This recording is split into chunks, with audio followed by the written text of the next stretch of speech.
یہ ماضی میں ہم نے دیکھا ہے کہ جب بھی سیاستدانوں کے درمیان اور اسٹیبلشمنٹ کے درمیان کوئی کانفلکٹ ہوتا ہے تو آہستہ آہستہ وقت گزرنے کے ساتھ برف پگھلتی ہے، لیکن یہاں پہ تو ہمیں مزید ایسکیلیشن نظر آ رہی ہے۔ آج D G I S P R نے اپنے پریس بریفنگ میں کہا کہ بانی P T I Imran Khan ذہنی مریض ہیں، ان کا بیانیہ قومی سلامتی کے لیے خطرہ بن چکا ہے۔ اور اس سے پہلے ہم نے دیکھا تھا کہ جب عمران خان کی ان کی بہن سے ملاقات ہوئی تو عمران خان کے ٹویٹ میں بہت سخت باتیں کی گئی، انہوں نے فوج کے سربراہ کا نام لے کے جو ہے ان کو تنقید کا نشانہ بنایا۔ تو کہیں نہ کہیں اس ایسکیلیشن کی ذمہ داری جو ہے وہ پاکستان تحریک انصاف پر بھی آتی ہے کہ کس قسم کا بیانیہ وہاں سے آ رہا ہے، جس پر آج بڑی ڈیٹیل سے بات کی گئی ہے۔ میں نے پوری تو پریس ٹاک نہیں دیکھی D G I S P R کی، لیکن کچھ اس کے حصے میں نے دیکھے ہیں۔ میں سمجھتا ہوں کہ ان کی عہدے کی ذمہ داری یہ ہے کہ وہ جذبات میں نہ آئیں اور پروفیشنل رہیں اور سیاسی معاملات سے اپنے ادارے کو وہ دور رکھیں، کیونکہ وہ خود بھی بار بار ایک بات کرتے ہیں، وہ درست کرتے ہیں کہ ہمارے ادارے کو سیاست میں لے کے نہ آئیں، تو پھر وہ خود بھی اس میں مدد کریں سب کی، کیونکہ وہ اگر کوئی سیاسی بات کریں گے تو ظاہر ہے اس کا پھر جواب آتا ہے۔ میں سمجھتا ہوں کہ خان صاحب چاہے کسی کو اچھے لگیں یا برے لگیں، وہ اس ملک کے ایک ہیرو ہیں، ایک نیشنل لیڈر ہیں، پاپولر ترین آدمی ہیں، سابق وزیر اعظم ہیں، مت بھولیں۔ ان کے بارے میں جب بھی بات ہو، اور چاہے وہ کسی کے بارے میں بھی ہو، لیکن جب بات ہو تو انسان تو تکار کی جگہ جو ہے وہ آپ بات کریں، آپ عزت سے نام لیں، آپ کا جو موقف ہے وہ سامنے رکھیں۔ اور ایک اور بھی چیز ہے کہ ہم سب پاکستانی ہیں، ہم سب محب وطن ہیں، آپ ہیں، ہم ہیں، ہمیں کسی کو ٹھیکیدار نہیں بننا کہ کسی کو آپ محب وطنی کا سرٹیفکیٹ دیں۔ جتنا کوئی شخص وردی کے اندر محب وطن ہے اتنا ہی ہم وردی کے باہر بھی محب وطن ہے۔ ہاں، ہمارا ڈفرنس آف اوپینین ہے۔ اور ایک اور بات بھی میں بڑی clear D G I S P R صاحب کو کہہ دوں کہ پاکستان تحریک انصاف کی کبھی نہ فوج سے لڑائی تھی، نہ ہے، نہ ہوگی، کیونکہ فوج سے لڑائی تو پاکستان کے دشمن کی ہو سکتی ہے۔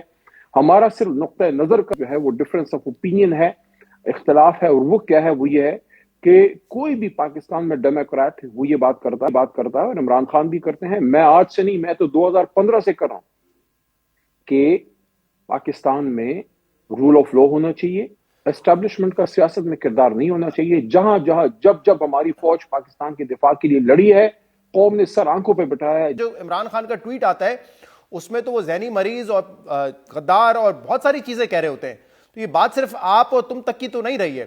اور وہ تو آج کہہ رہے تھے D G I S P R نے اپنی پریس کانفرنس میں کہا ہے کہ دیکھیں آپ سیاست کریں، جس معاملے پہ کرنا ہے کریں، لیکن آپ کا ہر لفظ جو ہے وہ فوج سے شروع ہوتا ہے، فوج پہ ختم ہوتا ہے، ارد گرد کی باتوں میں بھی آپ فوج کو گھسیٹ کے لے کے آتے ہیں۔ تو وہ کہہ رہے ہیں بس ہمیں نہ اس میں گھسیٹیں، آپ اپنا سیاست کریں، کون منع کرتا ہے آپ کو؟ دیکھیں، اتنا غصہ اتنے ذمہ دار عہدے کے ساتھ زیب نہیں دیتا۔ آپ ایک اسلامک نیوکلیئر اسٹیٹ کے ایک بہت غصہ تو عمران خان کے ٹویٹ پہ بھی آ رہا ہے نا، پھر وہ بھی تو وزیر اعظم رہے میں عرض کرتا ہوں جی شہزاد صاحب، مجھے عرض کروں، دیکھیں ایک طرف آپ نے ایک سابق وزیر اعظم کو 1 مہینے سے اس حکومت نے بند کیے رکھا۔ میں جب جیل سے نکلا، میں نے پہلی بات جب کی تھی مردان جیل سے، جب پشاور ہائی کورٹ کے حکم سے میں نکلا، میں نے ایک بات کی۔ خان صاحب نے رات کو مجھے میسج کیا، انہوں نے کہا کہ یار تو نے بالکل صحیح بات کی ہے۔ میں نے یہ کہا تھا، بہت سے لوگ دیکھ رہے تھے کہ میں باہر نکل کے بات کیا کروں گا۔ میں نے کہا تھا پاکستان کو سیاسی انتقام کی نہیں، سیاسی استحکام کی ضرورت ہے۔ یہ بات آج میں D G I S P R صاحب کو بھی کہوں گا کہ آپ کسی حکومت یا کسی سیاسی جماعت کے آپ نہیں ہیں، جس طرح وہ خود کہتے ہیں کہ ہمارا ادارہ کسی سیاسی جماعت یا کسی سیاسی سوچ یا کسی علاقے کا، پارٹی میں بھی تو اس وقت یہ ڈسکشن ہو رہی ہے کہ جس قسم کے بیانات دیے جاتے ہیں اور جس قسم کے بیانات باہر آ کے پبلک کیے جاتے ہیں اس میں بھی ایسی باتیں ہونی چاہیے نا جس سے سیاسی استحکام پیدا ہو، لیکن وہ تو نہیں ہو سکتا اس بیانات سے۔ یا تو آپ یہ کہیں کہ ہاں ان کے ٹویٹ میں وہ جو بھی کچھ کہیں گے لیکن اس کا رد عمل نہ ہے، یا تو آپ یہ پوزیشن لینا ہاں وہ ٹویٹ میں جو بھی بات کریں گے رد عمل نہ دے۔ ایک چیز اور میں صرف ایکچولی کریکٹ کر دوں کہ یہ ایسا نہیں ہے کہ یہ 1 مہینے کی ملاقات کے بعد یہ انہوں نے کہا ہے، اس سے پہلے جب ڈیلی بیسس پہ ملاقات ہو رہی ہوتی تھی تب بھی اسی قسم کی باتیں ان کے ٹویٹر اکاؤنٹ سے آ رہی ہوتی تھی۔ تو ایسا نہیں ہے کہ اس فرسٹریشن کی وجہ سے پہلے بھی یہ ہو رہا ہوتا تھا۔ جو بھی کوئی ذمہ دار شخص ہے پاکستان تحریک انصاف کا، کوئی پولیٹیکل شخص ہے جو اسے پاکستان میں بیٹھ کے سیاست کر رہا ہے، چاہے وہ میں ہوں، چاہے وہ اسد قیصر ہیں، چاہے وہ بیرسٹر گوہر ہیں، چاہے وہ ہمارے اور کوئی سینئر جو بھی اس وقت مرکز میں ہے، ایم این اے ہے، سینیٹر، کبھی کسی نے کوئی ایسی بات نہیں کی۔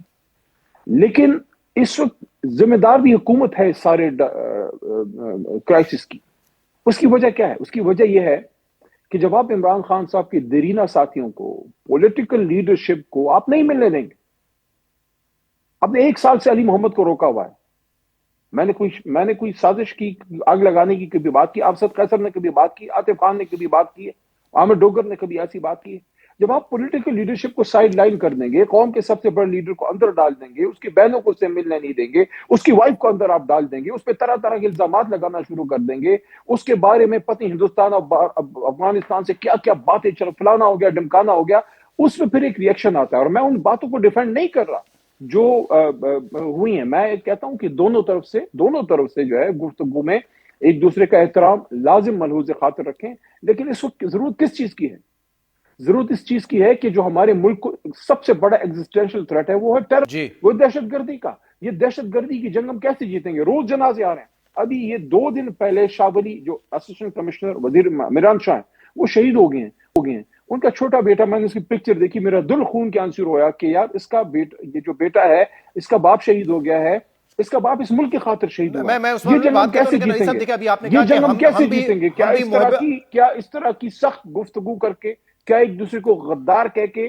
مجھے آپ آج ایک بات بتائیں، میں اس جب پہ آپ ایک ایک سوال محب کروں پہلے۔ وطن شخص کو غدار کہتے ہیں، وہ رات دہشت گردوں کی چاندی ہوتی ہے۔